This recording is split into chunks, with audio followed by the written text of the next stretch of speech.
Hi, my name's Zar, and welcome to Nocturnal Novels. Tonight, I will be reading for you The Outsider by H.P. Lovecraft. That night, the Baron dreamt of many a woe, and all his warrior guests with shade and form, of witch and demon, and large coffin worm, were long be-nightmared. Keats. Unhappy is he to whom the memories of childhood bring only fear and sadness. Wretched is he who looks back upon lone hours in vast and dismal chambers, with brown hangings and maddening rows of antique books, or upon odd watches in twilight groves of grotesque, gigantic, and vine-encumbered trees that silently wave twisted branches far aloft. Such a lot the gods gave to me, the dazed, the disappointed, the barren, the broken. And yet I am strangely content and cling desperately to those sere memories when my mind momentarily threatens to reach beyond to the other. I know not where I was born, save that the castle was infinitely old and infinitely horrible, full of dark passages and having high ceilings where the eye could find only cobwebs and shadows.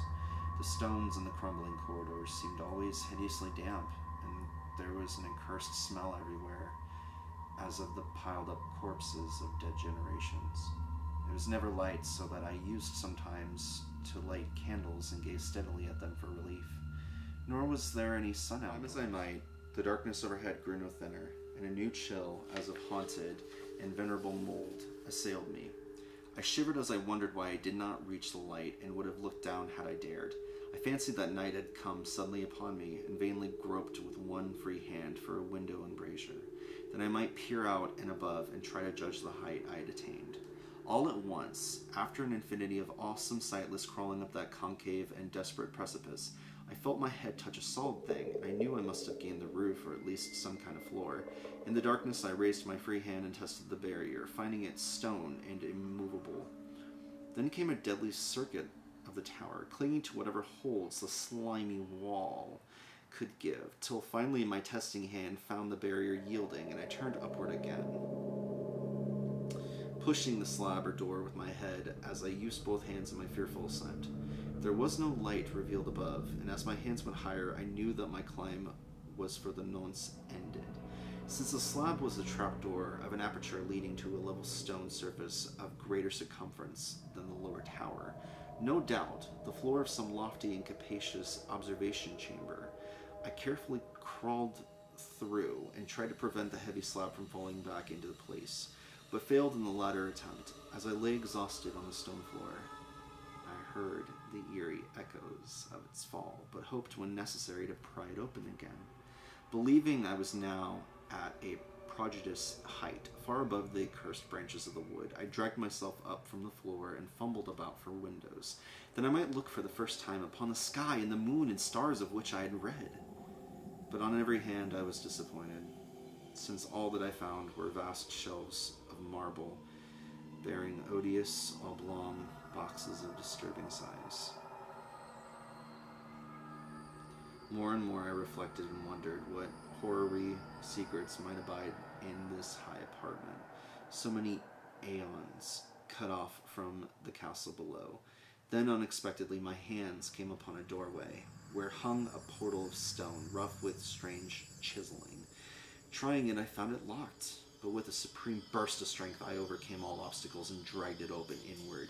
As I did so, there came to me the purest ecstasy I've ever known, for shining tranquilly through an ornate grating of iron and down a short stone passageway of steps that ascended from the newly found doorway was the radiant full moon, which I'd never before seen save in dreams and in vague visions I dared not call memories. Fancying now that I had attained the very pinnacle of the castle, I commenced to rush up the few steps beyond the door. But the sudden veiling of the moon by a cloud caused me to stumble, and I felt my way more slowly in the dark. It was still very dark when I reached the grating, which I tried carefully and found unlocked, but which I did not open for fear of falling from the amazing height to which I'd climbed. Then the moon came out. Most demoniacal of all shocks is that of the abysmally unexpected and grotesquely unbelievable. Nothing I had before undergone could compare in terror with what I now saw. with the bizarre marvels that sight implied. The sight itself was as simple as it was stupefying, for it was merely this.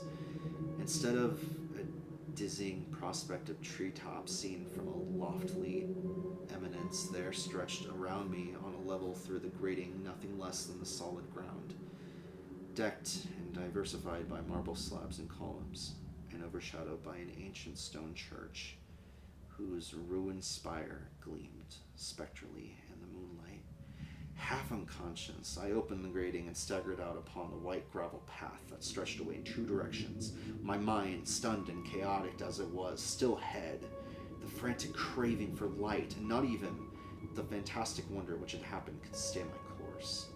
I neither knew nor cared whether my experience was insanity, dreaming, or magic, but was determined to gaze on brilliance and gaiety at any cost. I knew not who I was, or what I was, or what my surroundings might be, though as I continued to stumble along, I became conscious of a kind of fearsome, latent memory that made my progress not wholly fortuitous. I passed under an arch out of that region of slabs and columns and wandered through the open country, sometimes following the visible road, but sometimes leaving it curiously to tread across meadows where only occasional ruins bespoke the ancient presence of a forgotten road. Once I swam across the swift river where crumbling mossy Montessori told of a bridge long vanished. Over 2 hours must have passed before I reached what seemed to be my goal, a venerable ivied castle in a thickly wooded park, maddeningly familiar, yet full of perplexing strangeness to me. I saw that the moat was filled in and that some of the well-known towers were demolished, whilst new wings existed to confuse the beholder. But what I observed with chief interest and delight were the open windows, gorgeously ablaze with light and sending forth sound of the gayest revelry. Advancing to one of these, I looked in and saw an oddly dressed company indeed, making merry and speaking brightly to one another. I had never seemingly heard human speech before, and could guess only vaguely what was said. Some of the faces seemed to hold expressions that brought up incredibly remote recollections. Others were utterly alien. I now stepped through the low window into the brilliantly lighted room, stepping as I did so from my single bright moment of hope to my blackest convulsion of despair and realization. The nightmare was quick to come, for as I entered, there occurred immediately one of the most terrifyingly demonstrations I had ever conceived.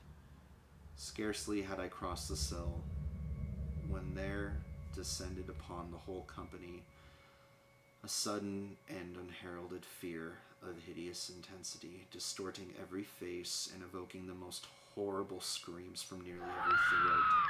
Flight was universal, and in the clamor and panic, several fell in a swoon and were dragged away by their madly fleeing companions. Many covered their eyes with their hands and plunged blindly and awkwardly in their race to escape, overturning furniture and stumbling against the walls before they managed to reach one of the many doors.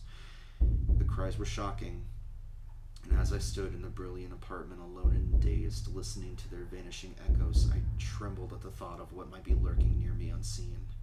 At a casual inspection, the room seemed deserted, but when I moved toward one of the alcoves, I thought I detected a presence there, a hint of motion beyond the golden arched doorway leading to another and somewhat similar room.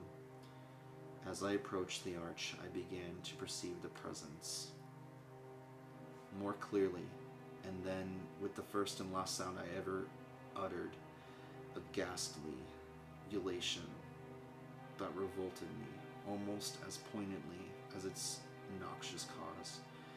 I beheld in full, frightful vividness the inconceivable, indescribable, and unmentionable monstrosity which had, by its simple appearance, changed a merry company to a herd of delirious fugitives. I cannot even hint what it was like, for it was a compound of all that is unclean, uncanny, unwelcome, abominable, and detestable. It was the ghoulish shade of decay, antiquity, and desolation, the putrid, dripping eidolon of unwholesome revelation, the awful bearing of that which the merciful earth should always hide. God knows it was not of this world, or no longer of this world, yet to my horror I saw in its eaten away and bone-revealing outlines a leering, abhorrent travesty on the human shape, and in its moldy, disintegrating apparel, an unspeakable quality that chilled me even more. I was almost paralyzed, but not too much, so to make a feeble effort toward flight. A backward stumble which failed to break the spell, in which the nameless, voiceless monster held me, my eyes bewitched by the glassy orbs which stared loathsomely into them, refused to close, though they were mercifully blurred and shewed the terrible object, but indistinctly after the first shock. I tried to raise my hand to shut out the sight, yet so stunned were my nerves that my arm could not fully obey my will. The attempt, however, was enough to disturb my balance, so that I had to stagger forward several steps to avoid falling, and as I did so, I became suddenly and obnoxiously aware of the nearness of the carrion thing, whose hideous hollow breathing I half fancied I could hear. Nearly mad, I found myself yet able to throw out a hand to ward off the foeted apparition which pressed so close, when in one cataclysmic second of cosmic nightmarishness and hellish accident, my fingers touched the rotting, outstretched paw of the monster beneath the golden arch. I did not shriek, but all the fiendish ghouls that ride the night wind shrieked for me, as in that same second there crashed down upon my mind a single and fleeting avalanche of soul-annihilating memory. I knew in that second all that had been. I remembered beyond the frightful castle and the trees, and recognized the altered edifice in which I now stood. I recognized, most terrible of all, the unholy abomination that stood leering before me as I withdrew my sullied fingers from its own. But in the cosmos there is balm as well as bitterness, and that balm is Nepotheth. In the supreme horror of that second, I forgot what had horrified me, and the burst of black memory vanished in a chaos of echoing images. In a dream I fled from that haunted and accursed pile and ran swiftly and silently in the moonlight. When I returned to the churchyard place of marble and went down the steps, I found the stone trapdoor immovable, but I was not sorry, for I had hated the antique castle in the trees. Now I ride with the mocking and friendly ghouls in the night wind, and play by day amongst the catacombs of Neferin Ka in the sealed and unknown valley of Hadith by the Nile. I know that light is not for me, save that of the moon over the rock tombs of Neb, nor any gaiety save the unnamed feasts of Nitocris beneath the giant pyramid. Yet in my new wilderness and freedom, I almost welcome the bitterness of alienage. For although Nepotheth has calmed me, I know always that I am an outsider, a stranger in the century and among those who are still men. This I have known ever since I stretched out my fingers to the abomination within that great gilded frame.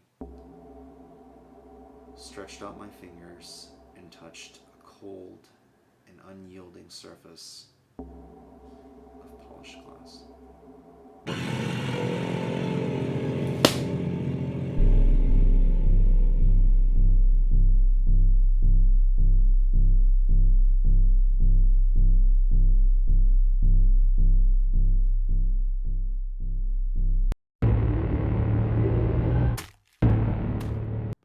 Thank you guys so much for watching. I really hope you enjoyed it. Please do like, subscribe, and comment. Or, hell, even dislike. I hope you all have a great day.